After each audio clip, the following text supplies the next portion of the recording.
Howdy.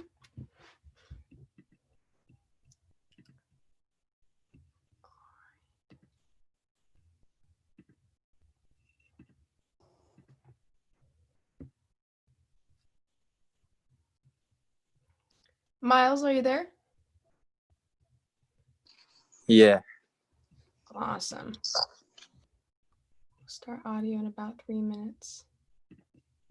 Perfect.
Hello.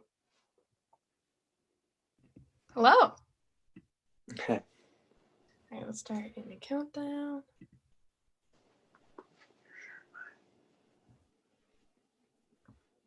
Perfect. And we are rolling. All right, welcome, Miles. Yeah, and welcome everyone else to the second to last day of our fall series of the Youth Power PDX Speak Up, Sing Out event. Today we will be featuring Miles Saucedo and a climate justice activism panel and 3 more artists this evening. My name is Rena Marthaler. My pronouns are she or they, and I will be your host for this evening. Welcome, Miles. How are you doing today? I'm pretty good. How are you? Pretty good, thank you. Do you mind introducing yourself? Just your pronouns, a little bit about your work. Yeah. I'm Miles Saucedo. My pronouns are he and him. And a little bit about my work is I like to write about things that I see in life or experience. And I try to help people out through music. But then I also just love making music to turn up. I mean, just everything. Awesome. Yeah.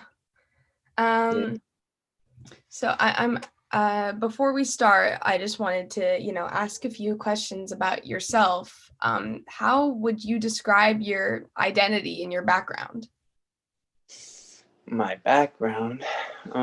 Well, first, I am half Hispanic and half Native American. So my background is a lot like spiritual. So I'm always into like the soulful music growing up because we would listen to that.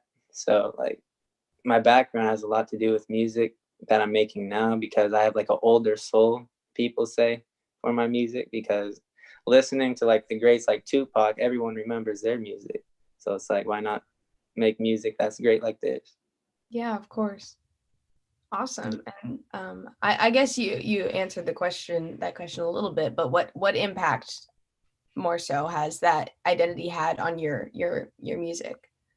The impact was a little hard, because like trying to make music, like being both those races, is not really known. So it was a little difficult at first, but once I got through it, really taught me to like power through adversity and just keep going, whether if someone doesn't like it or they do. I mean, I'm just going to focus on the good. And yeah. Awesome. Yeah, that's great. And I guess one more thing before we get started, is there a place where people can find your work or your socials online? Yeah, on Instagram, you can follow me at miles.saucedo, and my music you can find on all platforms. Perfect. Yeah. Awesome. Well, So, whenever you're ready. all right, so this first song is kind of like a rock song that I've been working on, so it's a new kind of vibe, so I hope y'all like it.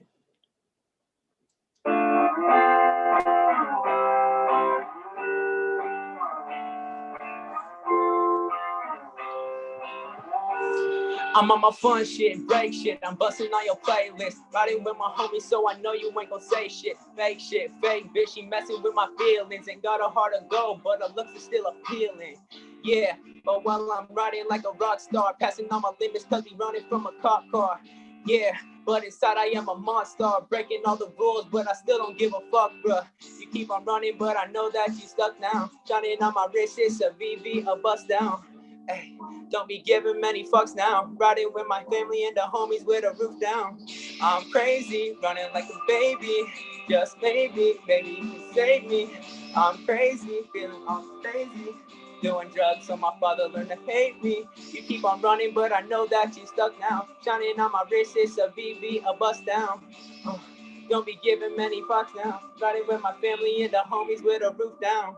I change cause you always be a freak at night. I pray to the angels that I see so bright. One day you'll see my name on the New York Times. Yes, mama, trust your baby, we gon' be just fine. You keep on running, but I know that you stuck now. Shining on my wrist, it's a VV, a bust down. Don't be giving many fucks now. Riding with my family and the homies with a roof down. 1, 2, 3, 4. You keep on running, but I know that you stuck now. Shining on my wrist, not to BB, a bust down. Hey, don't be giving many fucks now. Riding with my family and the homies with a roof down. I'm crazy, feeling like a baby. Just maybe, baby, you can save me. I'm lazy, feeling types of crazy. Doing drugs so my father learned to hate me. You keep on running, but you feel like you stuck now. Facing all my demons with the shot that I put down. I just thought you should know now. The substance that controls you could be so hard to put down.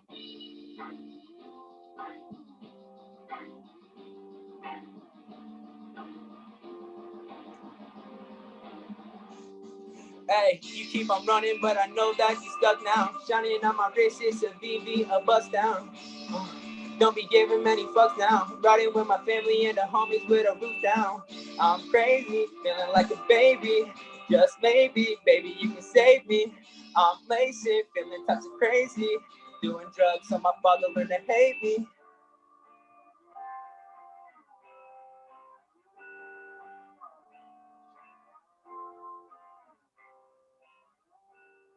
So that is the first song called Save Me, Hate Me. That is going to be on the mixtape, but that's more like a rock song to change it up a little bit. So I hope y'all like that. And then this is another song that's going to be on the mixtape called Patient. So.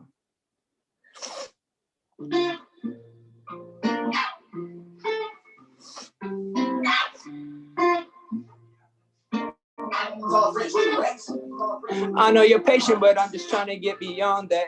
Conversations with myself be cutting off black. And to the haters, I know you always talking all that. I work hard so y'all get mad when I push y'all back. With all the rumors, he told me I don't have to change a thing. Went from Polo H&M to designer things. Doing shows, I'm just trying to make history. Tell me why bands don't mean shit to me. Yeah, this ain't a game, this my life. I'm just trying to make it right. Spark a blunt, hit the lights. I'm just trying to fly. Hold the gun, keep it tight, cause it might just save your life. Nowadays, all the legends seem to die. Every night I just ride by my lonely. When I'm on tour, I bring my fam and my homies. A crazy year, I tell my nephew my stories. It's kind of crazy how these bitches adore me. I count my cash, yeah, I'm stacking it up. Importantly, I'm still filling my cup. Sleep on the kid cause I'm fucking shit up. Cause I'm going down for it now. I'm busting out a 40 round. All the homies wanna know where I'm hanging. I got the loudest pack and some shatter, we blazing. I rap for her and she say I'm amazing. Put me on stage with the speakers, we banging. This ain't a game, this my life. I'm just trying to make it right. Spark a bun, hit the lights, I'm just trying to fly. Hold the gun, keep it tight, cause it might just save your life. Nowadays, all the legends seem to die. Me and my homies used to rap on the porch. Fantasizing dreams, man, we always wanted more. Looking at G's, watch them selling on the court. Wonder what it is, man, that's the shit that you ignore. Woke up with no bed, I was sleeping on the floor. I remember those days, cops were banging on the door. Asking for my brother, I don't say shit, that's for sure. I take my family out the projects cause we always wanted more. This ain't a game, this my life. I'm just trying to make it right. Spark a blunt, hit the lights, I'm just trying to fly. Hold the gun, keep it tight, cause it might just save your life. Nowadays, all the legends seem to die.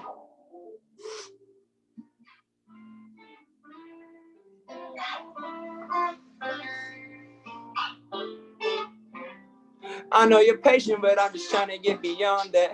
Conversations with myself be cutting off like into the haters. I know you always talking all that. I work hard so y'all get mad when I push y'all back. With all the rumors, he told me I don't have to change a thing. Went from Polo H&M to designer things. Doing shows, I'm just trying to make history. Tell me why bands don't mean shit to me. Yeah.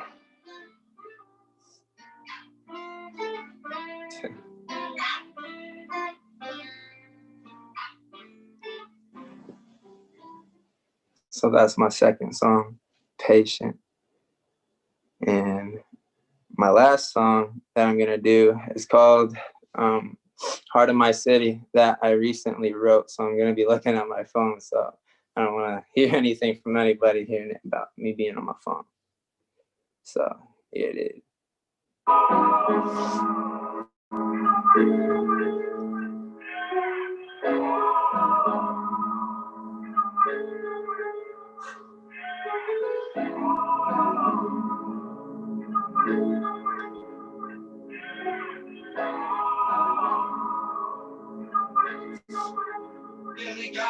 Hey, as a kid, mama told me just to look up. I'm grinding every day. My daddy told me count my push-ups. It's like these girls are only here to hook up. I hate it because every time I seem to love, my heart gets beat the fuck up. Yeah, was in and out of court. My brother went to jail so many times we called it a sport. Yeah, we running from the cops. Just some bad boys kicking down the local spot. Yeah. But when will it stop? I lost my hunger, Linda crashing out, she's in my heart. Damn. Rest in peace to them. I will make it for my city and for all my friends. Yeah. I got so much passion. My life is so fucking crazy. It's just like electric. Damn. It might be part of the plan to make my life a living hell. God, I do understand. Yeah. You made my life hard as hell. And when I reach my breaking point, my sins are lost in veil. Hell. My sins are lost that sail. If only memories could do the same, I'd be so well. Fail. Right to my knees. God, I'm at my breaking point. Well, won't you help me, please? I'm on my own 2 feet. God, help me get up and let the rest for me. As a kid, mama told me just to look up. I'm grinding every day. My daddy told me count my push-ups. It's like these girls are only here to hook up. I hate it because every time I seem to love, my heart just beat the fuck up. Yeah, was in and out of court. My brother went to jail so many times we called it a sport. Yeah. We running from the cops, just some bad boys kicking down the local spot. Yeah. As time had passed, as a jit, I was always rhyming in my class. I guess time goes fast. Now I'm rhyming in a booth, smoking on my stash. Blue hundreds on her ass. I'ma pass a bitch off just like Steve Nash. And God, I'm not in the past. I swear God had a warrant just on my ass. My life is stuck in the glass. It's like everyone is watching it and judging so fast. 200 AB racks. I'm not a scientist, but I'm still speaking facts. Khalifa, that be gas. Yeah, we rolling one up and then get stuck in the past. The money rolls in fast. I got a roses on my wrist. It's called the ticking glass. As a kid, mama told me just to look up. I'm grinding every day. My daddy told me count my push-ups. It's like these girls are only here to hook up. I hate cause every time I seem to love, my heart is beating the fuck up. Yeah, was in and out of court. My brother went to jail so many times we called it a sport. Yeah, we running from the cops. Just some bad boys kicking down the local spot.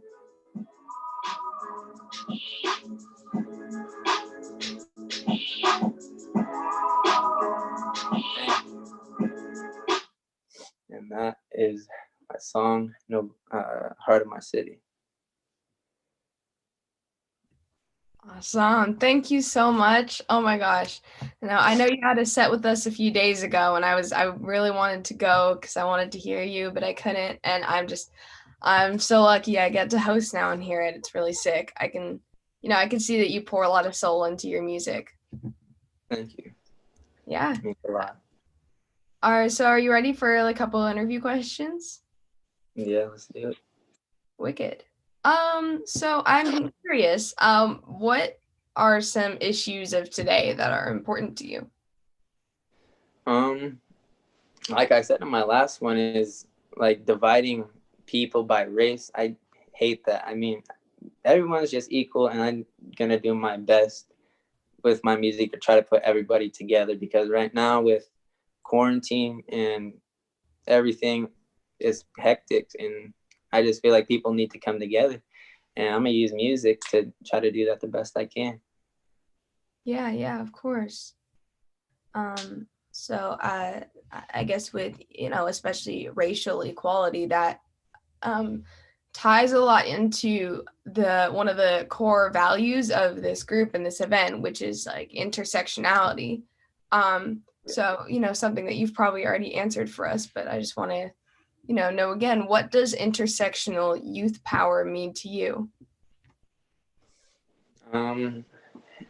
Intersectional youth power to me would probably be like, it's like everyone is just equal. I mean, I'm not really familiar with like a lot of things because I try to keep myself with everybody. I don't really like to divide people, so I didn't really like look at things like that. So intersectional health and just everybody being together, being youth, no matter what color you are, what like sexuality you are, no matter what you are, everybody's perfect. And that like love is love at the end of the day. And that people are people and that we're all equal at the end of the day. Absolutely. Yeah. No, that's beautiful. Have there been events in your life or people that have like helped guide you to your current place and your opinions?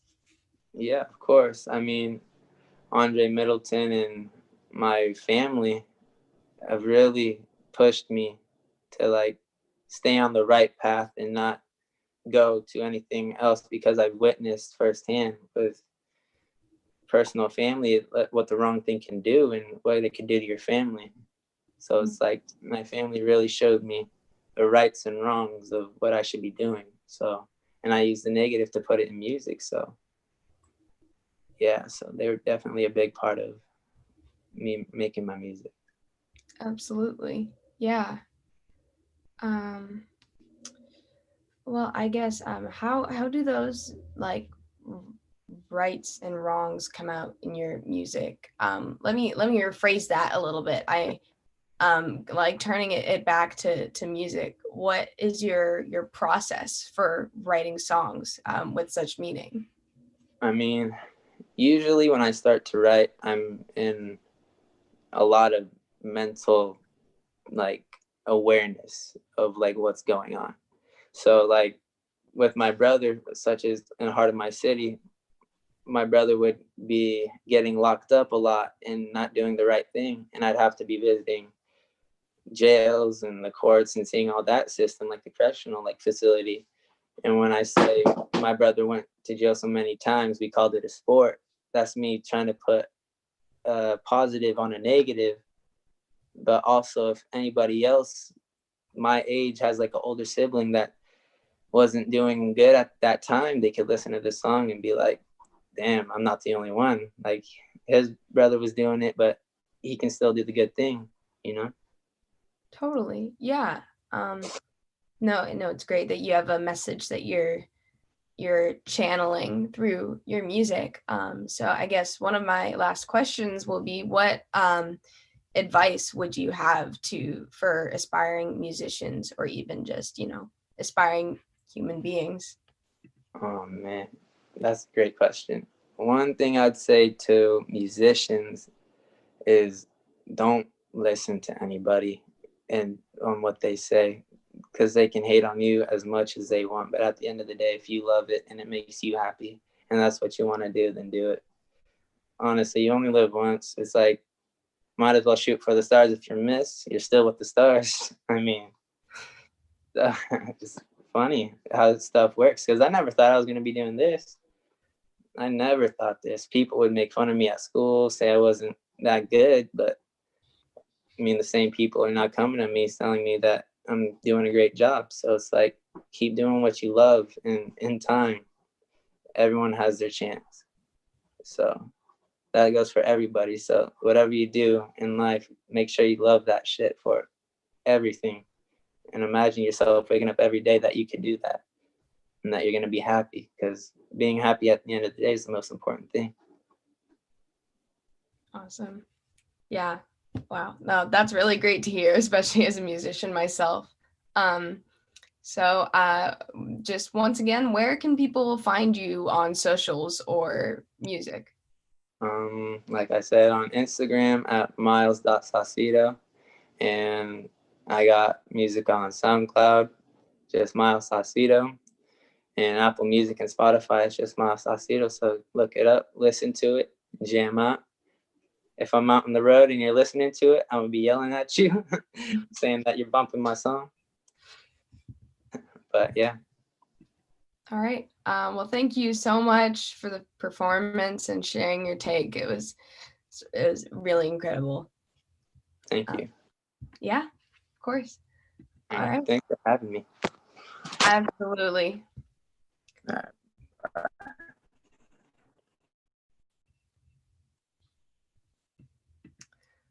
All right. Coming up next, we've got a panel on youth, climate justice, and activism. Thank you.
Hi, everyone. Welcome back. My name again is Rena Marthaler. My pronouns are she or they, and right now I will be hosting the Youth Climate Justice panel for our 5th day in the Youth Power PDX event. Before I introduce our guests, I'd like to talk a little about a partner organization, Pear Visual Art Gallery. Is linked on our Youth Power PDX website. These pieces that you can see right here were created by Unhoused Youth through PAIR, a Portland-based organization that mentors Portland's homeless youth to affirm personal worth and create healthier lives and communities. You can contact William Kendall via that email listed right there, and please go ahead and check out that art. All right. While I spotlight everyone, I would like to welcome all of our guests to the Youth Climate Justice going crazy, panel. Everyone, I was wondering if y'all could take it away by introducing yourself, your name, your pronouns, and a little bit about your identity.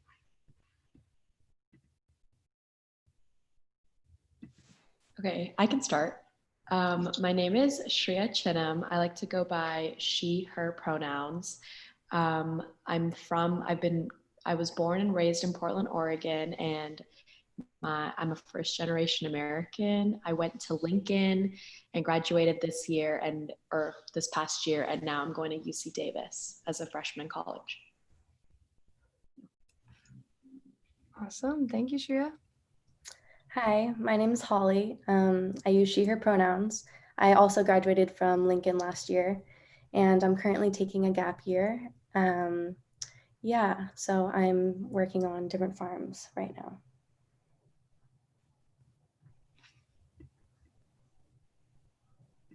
Awesome, thank you, Holly. Hi, I'm Anika. I use she, her pronouns, and I currently go to Lincoln High School as a senior.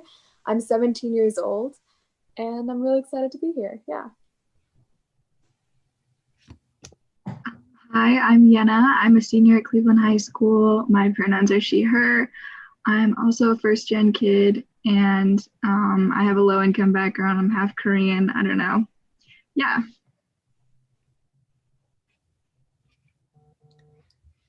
Awesome. Well, I am under the impression that y'all are connected through the same organization or affiliation. And I wanted to know what youth climate justice movements in Oregon specifically have you been a part of or witnessed?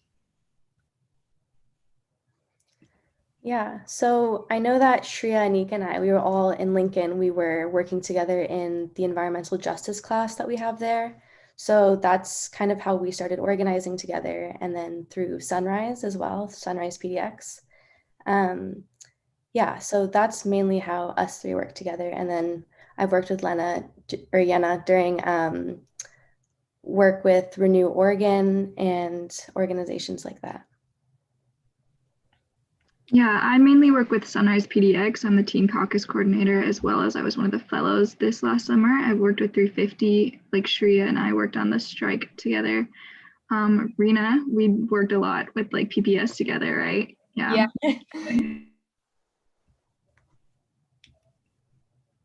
Yeah, I think they covered pretty much all of them. Other than that, I've worked with the PPS, climate justice committee with that, and that's about it. Yeah. Yeah, I agree. I guess Holly really covered it all. Renew Oregon was probably the most prominent organization I worked with some really cool experiences. Awesome. Well, I mean, that's a lot of incredible work that you all are doing. And I'm just wanting to know what inspired you to become a climate justice activist and get involved in all these communities.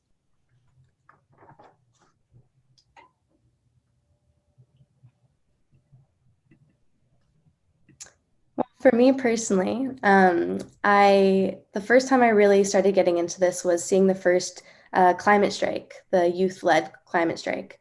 And that was really inspiring just to see like my classmates organizing something like that big and that impactful. It really like, it made me just like feel like, wow, oh my gosh, like you can do this and I can do this in high school. So that's really what caught my eye at first. And then I remember going to a Sunrise meeting, which Shreya had recommended to me. And I just like immediately was so in love with like the message that they sent and their focus on hope and solution oriented work. And especially the direct action aspect. So I definitely just felt very like empowered and wanted in that space, especially being a youth. I didn't know, I've never really felt like qualified, you know, to speak on such big issues, or I've never felt supported. And through the climate strikes and Sunrise, I just definitely started to, feel empowered and feel like I want to be a part of something like this. Absolutely. Yeah. And real quick, could you tell me a little bit about Sunrise and what they do?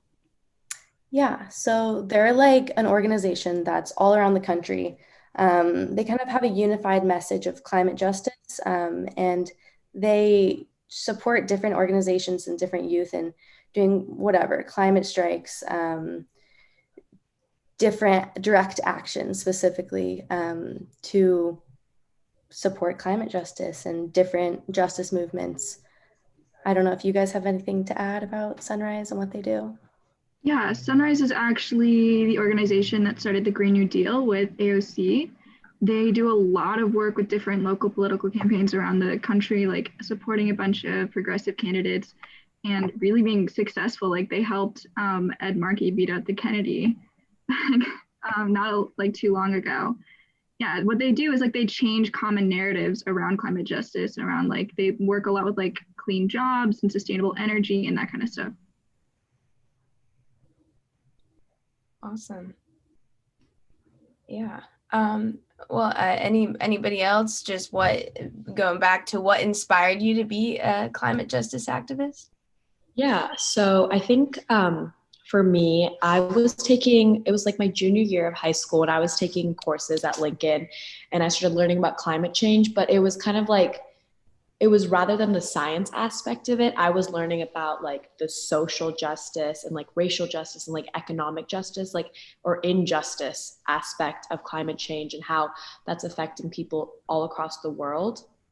And so I think that really like pushed me to like want to do something about it. So I joined like the environmental justice club at my school, and it kind of like got started there. And I really started going to different meetings and started organizing, started meeting people from different schools. And yeah, I think for me, it was like learning about what's going on, and that kind of just really pushed me. Yeah, so for me, I got to talk to this kid who transferred to Lincoln High School and had to immigrate because she was a refugee of the climate crisis. And that really took me by surprise because I didn't realize it was a problem now. Like, I didn't know people were being affected by climate change now. And hearing her story was really inspiring to me. And it made me want to get involved and join the club that Shreya led at our school and the classes that our school had. Yeah, for me, it was, I'd been constantly learning about climate change as this inevitable fact of our futures and like something our generation was just gonna have to deal with. I've grown up and I live in a neighborhood with a lot of pollution, and I'm like part of the communities that kind of like feel it a lot, at least in this city, like right here, like with my neighborhood.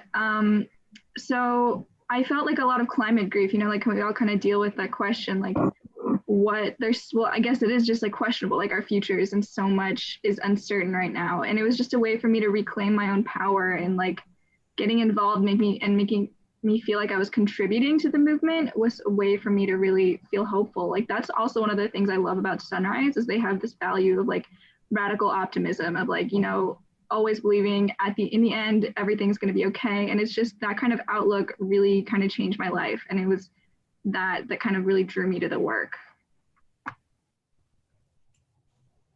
Awesome. Yeah. Well, that actually brings me to my next question, which is how has your work developed and changed your opinions over climate justice and issues that are related to it?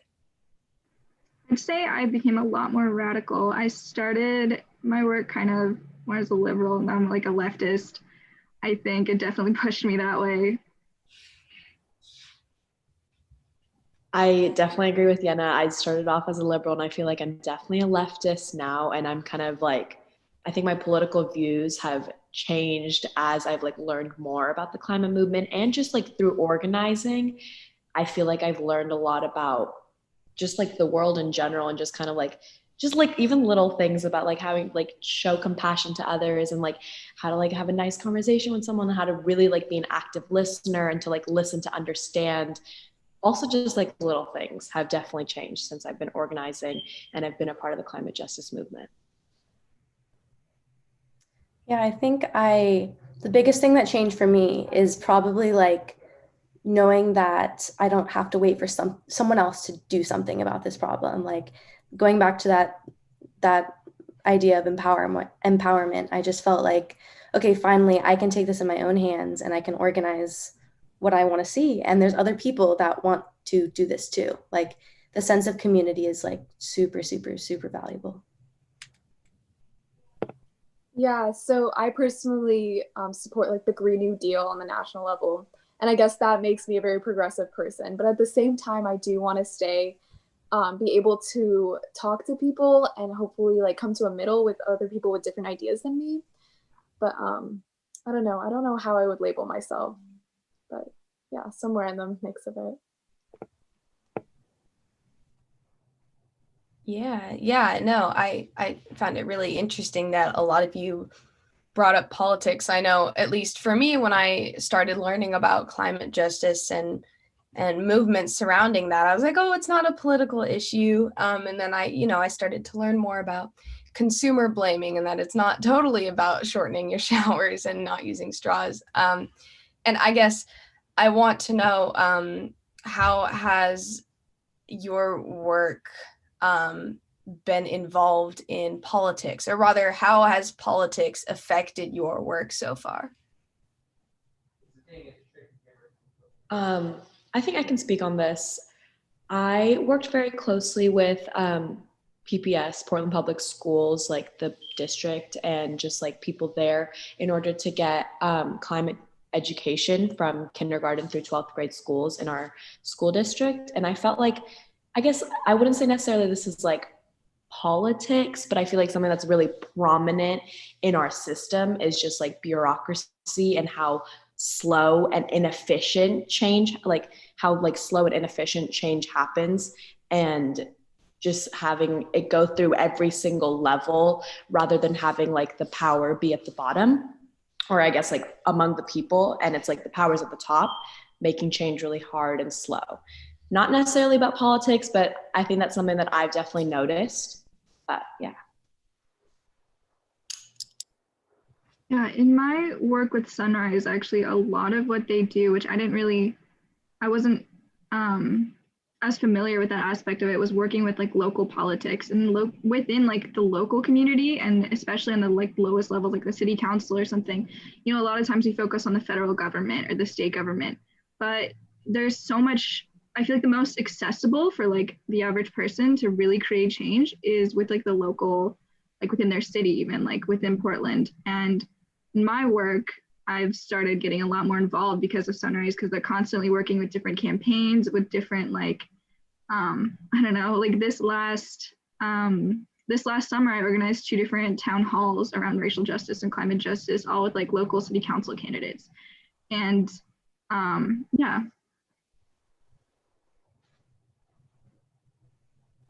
Yeah, so last year when I was working with Renew Oregon, I actually got the opportunity to like hop in a bus with a bunch of students with the same thinking as I did. And we got to talk to our state representatives, our senators, and even Governor Kay Brown. And it was such a surreal experience. And I got to like, and listening to these people push back on these students, but then students push against them. in arguments and debates. It was such a great experience, and eventually we got our way. So I don't know, it was really inspiring, and I could see how children and youth have so much power. Yeah, I agree with what all of you have been saying. I think for sure all this stuff is connected to politics, because ultimately a huge part of the reason that we're having the problems that we are with the climate and with justice in general is our laws and our lawmakers are not representing the issues that we want to see represented. So through organizing, I think you have the opportunity to, like Yana was saying, like meet with your local lawmakers and kind of like put a face to this person that's making these decisions for you, and vice versa. They get to know you. So it's definitely very connected on a lot of levels. Yeah. Absolutely, yeah. No, that's incredible, and I always love to hear more of the work that you all are doing. I'm so inspired. So what do you think is an important next step in youth climate activism, whether that be, attitudes for people or an initiative, yeah, or something that y'all are working on?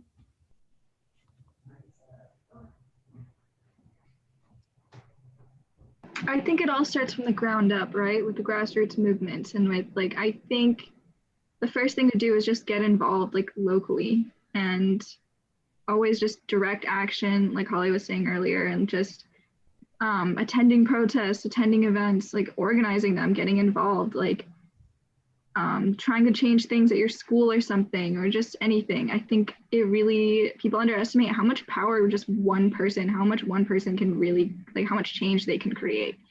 And I think that's so important to emphasize.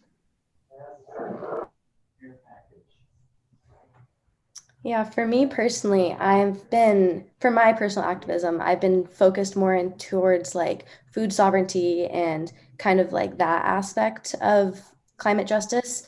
And like what you were saying, I think it's important to go down to the grassroots level, meet people where they're at, speak to people and make relationships.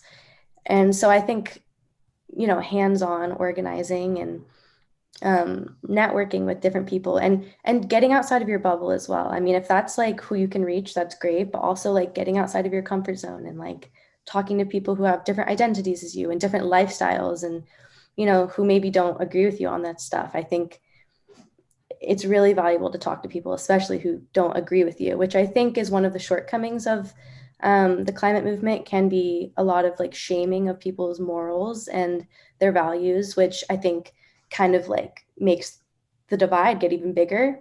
So personally, that's something I'm focusing on, is trying to talk to people who maybe really don't agree with me and being okay with that and then going from there.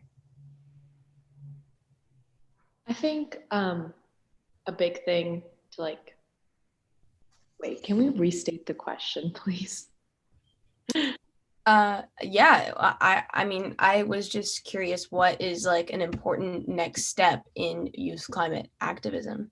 Okay, I just want to make sure I got it right before I said something and it didn't make sense. I think a big important next step is just to keep inspiring people, and especially in schools, and just kind of I think the power is definitely with the youth. I think I read this quote one time, and it was the youth make 25% of the population, but they make up 100% of the future. And I think I think that quote definitely would change my outlook. The youth are definitely here to fight for justice and to fight for a future that they want. So I think it starts in schools, and it starts with little things for sure. I think inevitably, when you start getting into the climate crisis and just start learning about everything that's happening, I feel inevitably people are really scared and don't know what to do, because it's such a big problem, affecting every single aspect of our lives. But I think focusing on just little things, not little things oh, I should take shorter showers, but stuff oh, I'm going to change things as Yenna and Holly have said, on a local politics vibe, then definitely things are definitely going to get better. So getting involved with clubs, that's a big thing.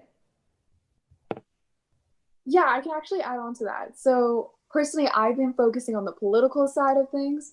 So like every year there's a legislative session, and every year there's some kind of grassroots organization. I know 350 is supporting this one campaign for clean jobs, cleaner air, all that stuff. And they're launching this campaign in January. And people can just research this stuff and get involved. And I know they're having a launch party in January. So if you're interested, you could totally check that out. And yeah, it's a great way of getting involved. Awesome. Well, actually, yeah, that brings me to our next question, which is, what are some ways that, you know, an individual can get involved? How are ways that you all started getting involved? Yeah, so I just organized the PDX Youth Climate Summit for the city along with a bunch of other really cool youth. And one of the workshops we had was called Mapping Our Roles. You know, like finding your role within the movement. You have to, like, maybe you're a person who works really well with like logistics, like, you know, how to take an event and like really make it happen, like, and realize that vision. And those are people who can be like really amazing. And then maybe you're like Annika, you really like working in politics or something, or maybe you're like a creative person and you want to work with videography or something, or graphics. It's really about like finding your strengths and then playing those up and using those, and then also what you love to do. And I think also just really supporting the community. I don't know. Wait, what was the question again? Honestly, I got a little lost. Oh no, you're good. I just wanted to know what are some ways that an individual can start getting involved, and how did you begin getting involved? Yeah, I got involved through kind of social media flyers and that's how I attended this meeting with 350. They're kind of calling out to youth who are interested in getting involved. And then I started organizing the strike. And then it just went from there. I think people should reach out, find spaces where they like I like Sunrise, like that's where I feel so comfortable. And finding an organization, there's so many in Portland to get involved with that you can volunteer with. And also participating in like mutual aid actions or something is something that you can do to really get involved. I feel like benefit the community.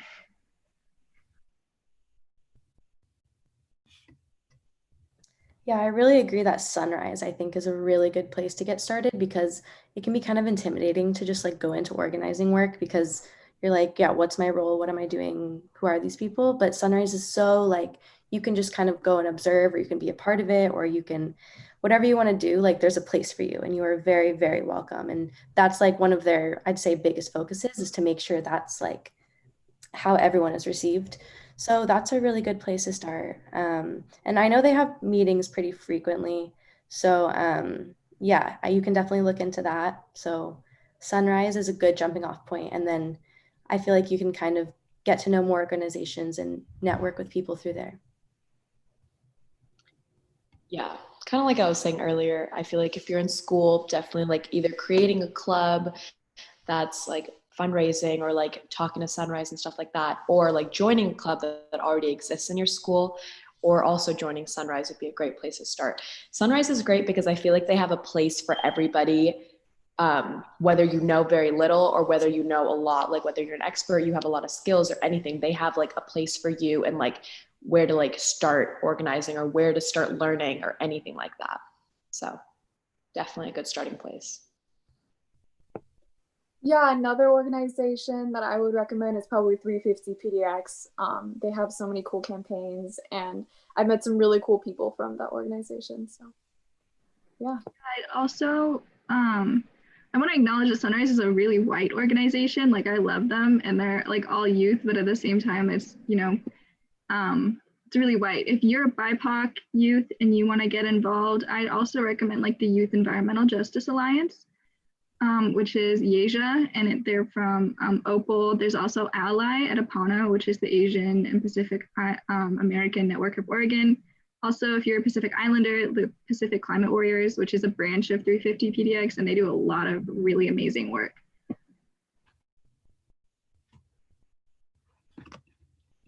Awesome. Yeah. Oh my gosh. There's so many organizations. It's so exciting.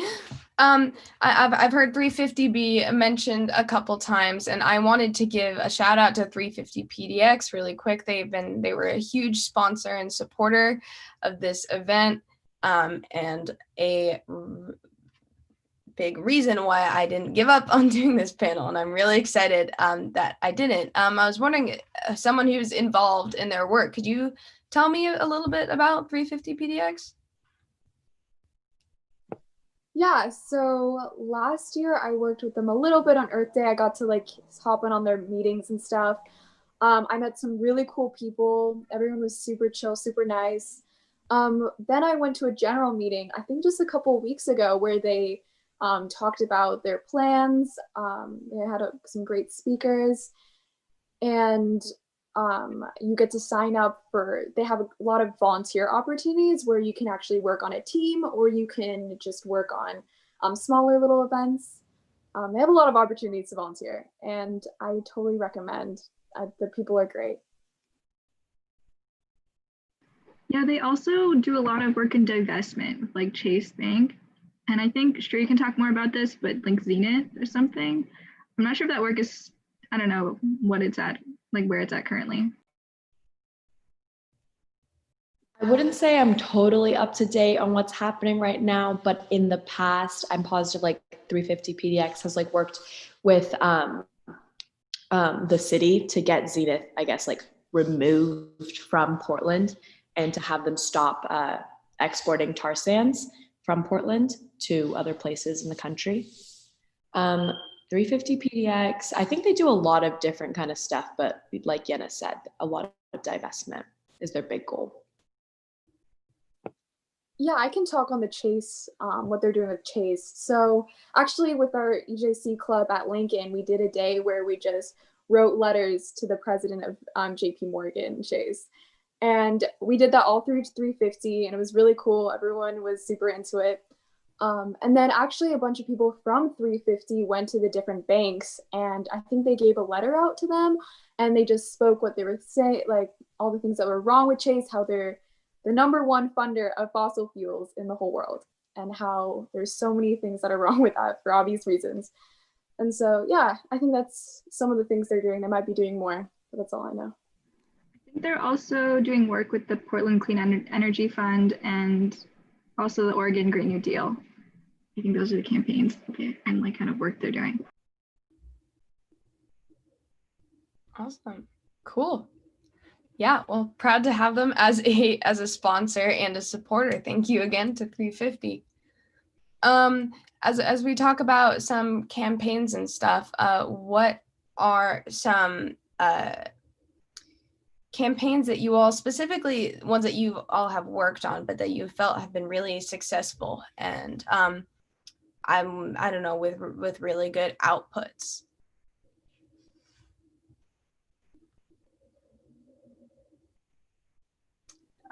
Even just to break it down a little bit more, something that you're proud of.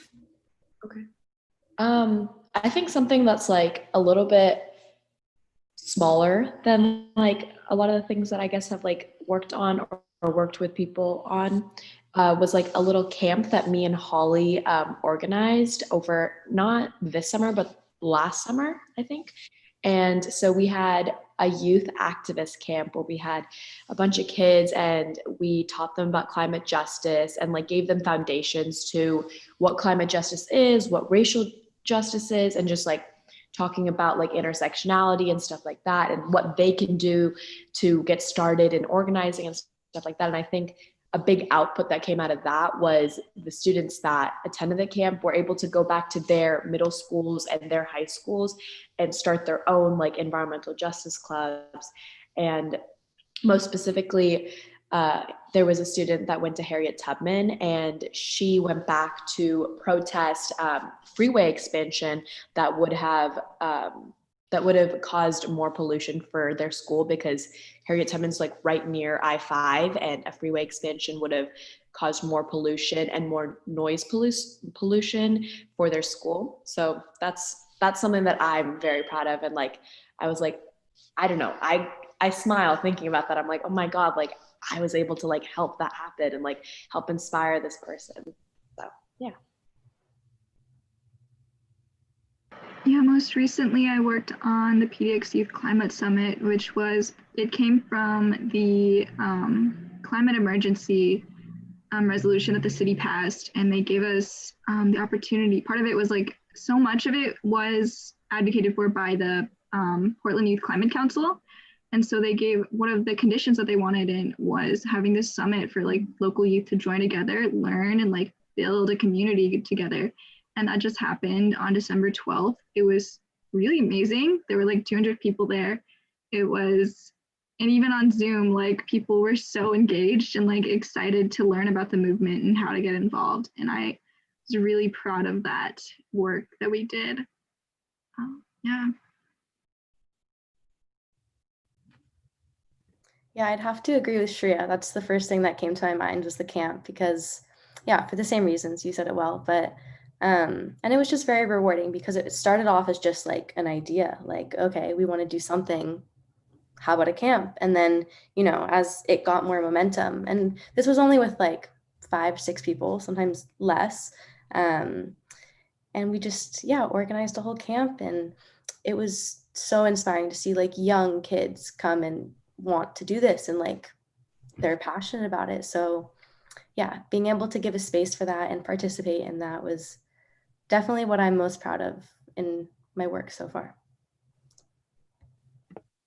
Yeah, I would say something I'm proud of isn't the biggest thing, but I remember this one time after a protest, someone came up to me. I was wearing a shirt that said, "I will be 23 when my climate fate is sealed."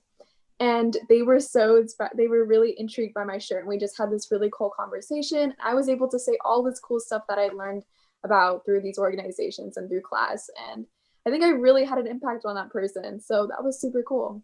I wanted to add on, because Rena, I forgot about it, but we worked on, thank you to Shreya for all the work you did when you were a PPS student, and Holly and Annika. I think like the Lincoln class had a lot to do with it, but we got to, this past summer, design the class, the curriculum for the climate justice elective. And I'm really proud of that because it's in schools right now being taught. Yeah.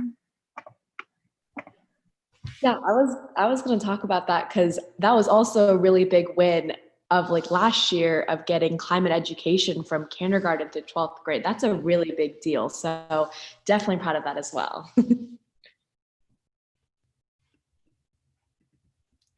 Yeah, I'd have to add, that was probably my proudest moment in climate justice work was getting to work on that elective. And it's so fascinating to hear from all of you, like what has, inspired you and motivated you. And I think it's great that it's the little things and seeing the impact that you had on individuals. It's so important to hear that you inspired someone or you motivated them. And I guess that actually transitions well into my next question. Is there anyone in your life and your work that has inspired you and motivated you and been kind of a role model in activism?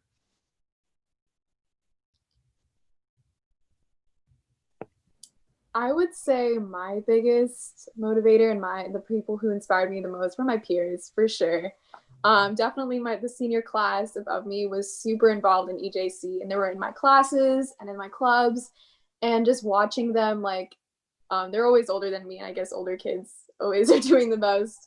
Yeah, they were just so inspiring. They're always doing such crazy things, and I never thought I was like I could do that.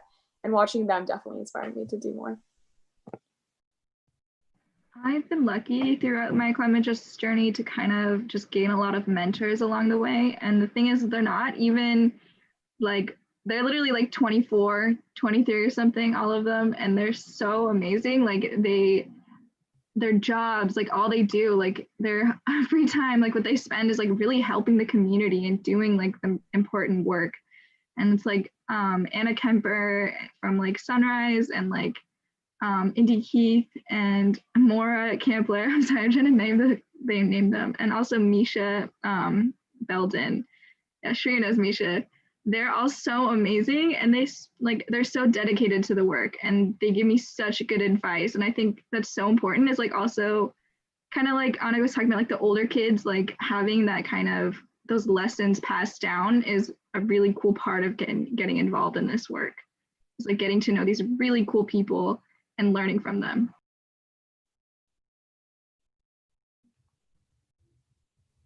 Yeah, I feel like throughout my climate activist journey these past 2 years, I've had so many mentors. Like, I can't even, there's a lot. Like, I don't even know how to name all of them, but I'll name a few. I would say like Tim Swinehart, who is, he was my high school teacher, but he was also like, he was just a full like rock star. He did everything. Like, he organized, he wrote a book, he like teaches classes, and he like talks to kids. He does everything.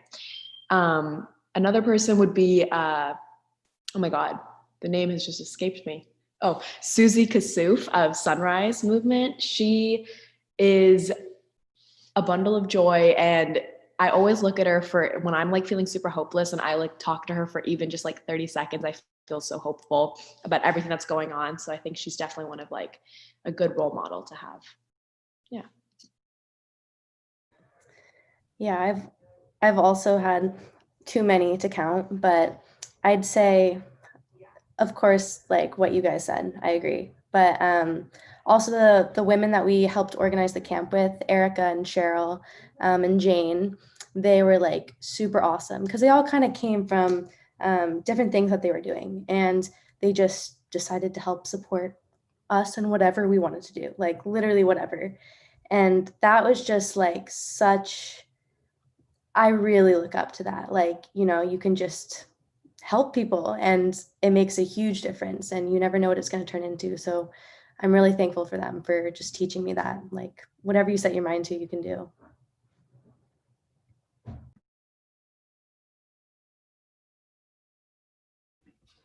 Amazing. Yeah. And I guess switching gears a little bit, a large part of this organization that did this event, Youth Power PDX, is intersectional youth power, and this is such a age-old quality in climate justice, intersectionality, that is. So I wanted to know, what role does intersectionality play in climate justice activism for you?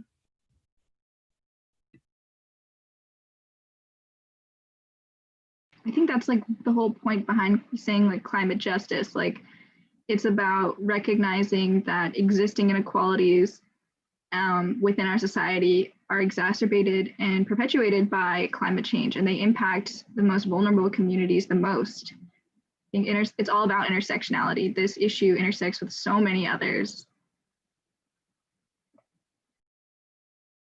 Yeah, and I think especially because the climate movement is so white, it's very saturated with just one identity.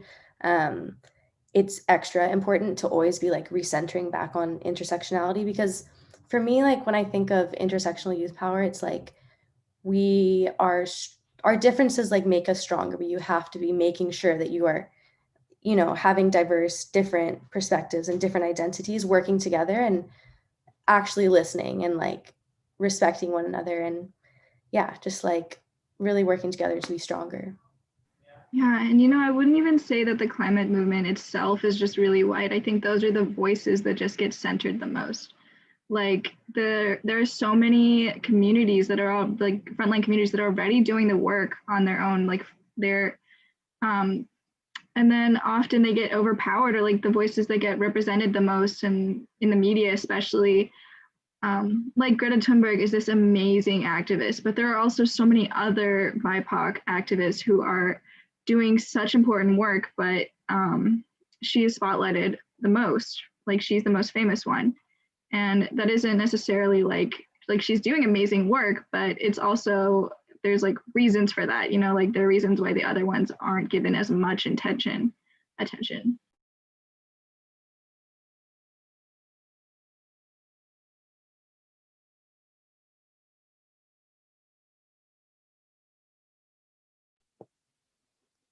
Yeah, adding on to what other people were saying, I think one of the biggest themes that we studied in high school in my class last year was this intersectionality between race and climate change. And one thing that stood out to me the most, and I'd like to say on this platform, is that there's power in numbers. And if we intersect movements, there's more change going to happen and more impact. Yeah, I think what intersectionality like means to me is that I'm fully aware that our world, our life is very, very complicated, made up of a bunch of systems, made up of a bunch of structures, and everything is intersectional. It's not just the climate movement, but every single thing that we talk about, we live, we breathe is intersectional. And I think with youth power specifically, it's like if we're going to fight for a future that we all want cohesively, like we all want it, then we all have to be fighting together, and we all have to like build a future that is accessible by everyone of all backgrounds.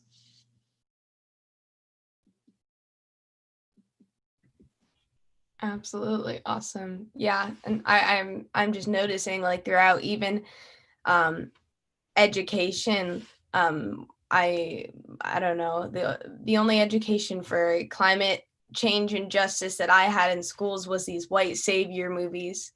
And you know, it's fascinating to see more so hope, and you know, hopefully much more as we move forward, how we can see that these frontline communities are taking these battles into their own hands, because they already were, and that those climate activists are being highlighted more. So a little bit more personally, I'm wondering, how does everyone's, you know, your personal identity play a role in your climate justice activism? Yeah, so I'm a first generation American. So my parents immigrated from India, and my grandpa's a farmer in India. And just recently I was like on the phone with my grandparents, and they were talking about how floods in India that have been caused by climate change have actually caused a lot of their crops, like they can't sell their crops anymore and they can't make any money.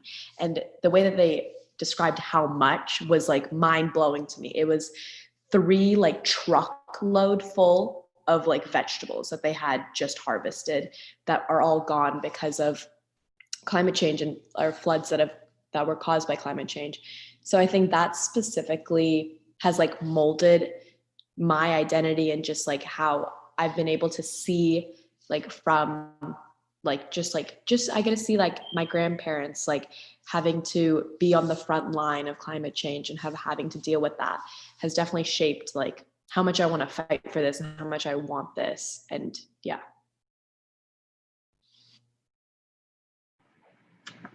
In my experience, like for at least with like when I first got started, a lot of the youth climate justice scene was kind of dominated by these white boys, and they really it wasn't like my identities, it was like something I chose for them to be involved in my work and part of my work. Like I didn't choose that, but it was just inevitable because the default had always been what I wasn't.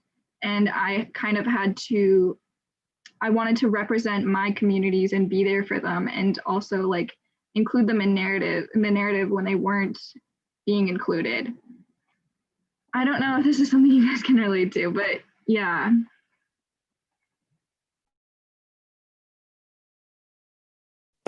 Yeah, I can definitely relate to that, Yenna. I think in every single place I've been, there's always been someone who is white, someone who is identifies as a boy, who has always talked over me in some situation, and it sucks. And I think, yeah, we shouldn't be having to deal with that anymore.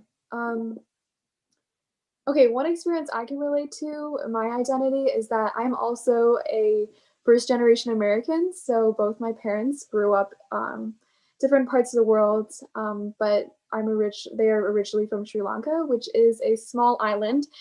And islands are being affected the most right now by climate change. And so every time I go there, the island is completely different, and the vegetation is different, and the biodiversity is different.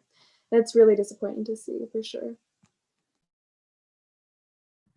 I think for me, if I'm being honest, it's my identity and how I interact with this work. It's like evolved so much from when I first started this work and what I'm doing now. I think because there is so much like white savior representation in the media, I used to have this image of, oh, I can fix this. I can, like all on my own, or I have the answers. And as I did more and more work and got more and more educated, I realized, we don't really need more of this kind of representation of people who look like me. Like, that's not my role in this movement, like, is to be front and center. And I think I relate to what you're saying with those white boys a lot that were, wanting to be front and center because they felt like they had something important to say that no one else could say, or they could say it better. And I don't think they had bad intentions, but again, it's looking at your identity and taking a step back and seeing maybe where you're hurting someone or pushing another person's voice down. So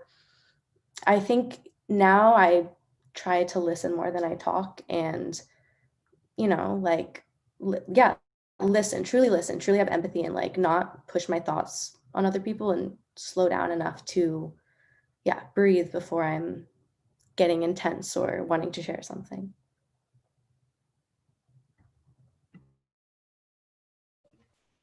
Absolutely. Yeah. And when you're talking about, empathy and listening and stepping down or stepping up, I'm curious what I guess morals or values that your activism work have given to you or influenced, have you been able to apply in other places in your life? Or just basically, what principles and values has your work specifically in climate justice activism developed? I think it's given me, or like made me realize how much I value community, how much I value the support, or like giving support and having like receiving support from people that are around me, and just witnessing all these organizers I know constantly be out protesting, constantly being out trying to provide mutual aid for those who need it. And I just see that, and I think that's so amazing. And that's what's so inspiring me, is that they're doing this, it's not like out of a selfish need. They're doing it genuinely, like just to like provide aid for those who need it. And that's like a value. I think that's one of my core values now, when it wasn't necessarily like something I even really thought about, was how important community was.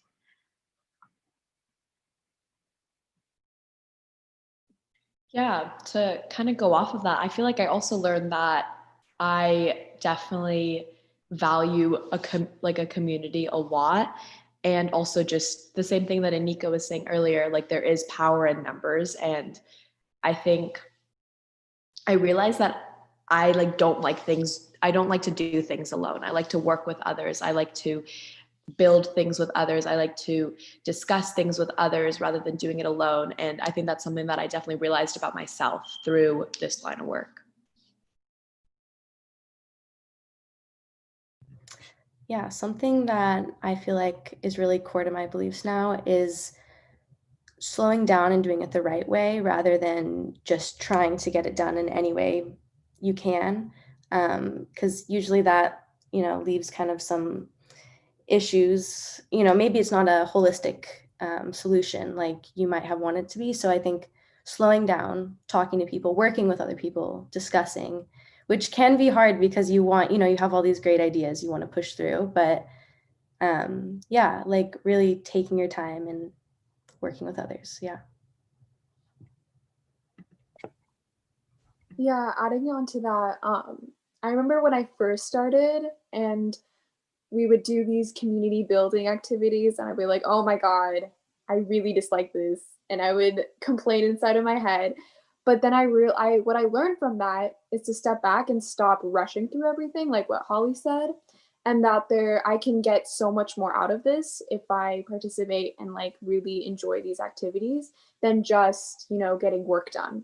Because there's so many cool people in the room with you who share similar ideas, and you should get to know them. And it was just it's a great community.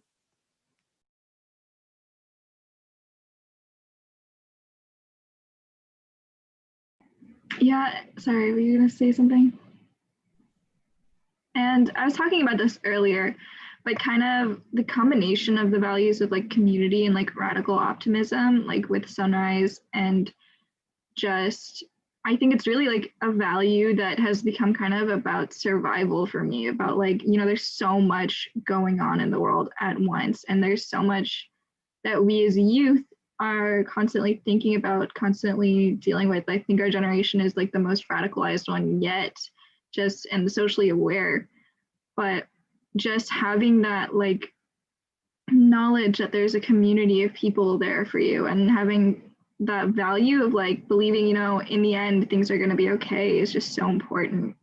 I feel it in my work.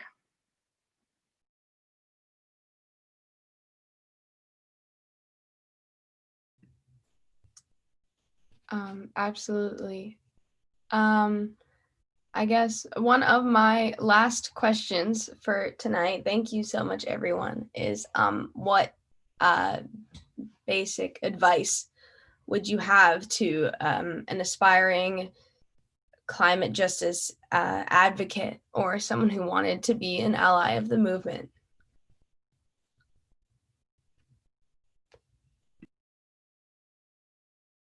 Just join a local organization or find a space where there's youth, like a club or something at your school, with like-minded people. Just start getting involved like any way that you can. There's so many ways to do that. Like I said, like really finding what your strengths are, like what part of them, like what part you think you can contribute. Yeah. I think my advice is easier said than done, but definitely works if you kind of do it, is if you're feeling super hopeless about everything that's going on in the world, just do something. Just do something. Just join an organization. Just do something to make yourself feel better. And that will definitely help, because even little things definitely add up and make a difference. I'd say probably lean into whatever discomfort you're feeling, because I think every time you do, and it's like even doing this panel, I was like, oh my gosh, like what am I gonna say? This is scary. And then, you know, you get here and you do it, and then you're proud of yourself, you know, like, but it was uncomfortable. But that's where a lot of the best things, and I think life happen, especially organizing. So, and just know if it's like your first time, it's a lot of people's first times too. So you're never going to be like alone in that at all. So yeah, lean into the discomfort and you're not alone. Yeah, I would add on to what Hallie was saying, that you're going to make so many mistakes. I made so many mistakes, and that shouldn't stop you from being bold and passionate. Yeah. Yeah, I also want to quickly really emphasize the fact that Holly said that you're not alone. You're not alone. Like, really drive that point home. You're not alone. We're all in this together.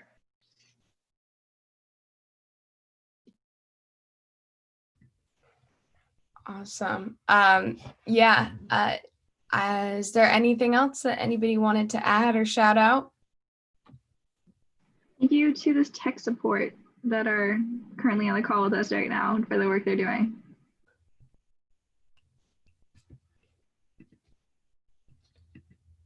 Awesome. Well, thank you so much, everyone. This was incredibly inspiring. I was right to be so excited about having you all to speak today, and I loved hearing about your work. I'd like to give another shout out to 350 PDX for the sponsor, and another shout out yet again to you all. Thank you so much for being here today. Thank you so much for having us. Thank you for doing this, Runa. Thank you. Yeah, thank you. Absolutely. All right. We good?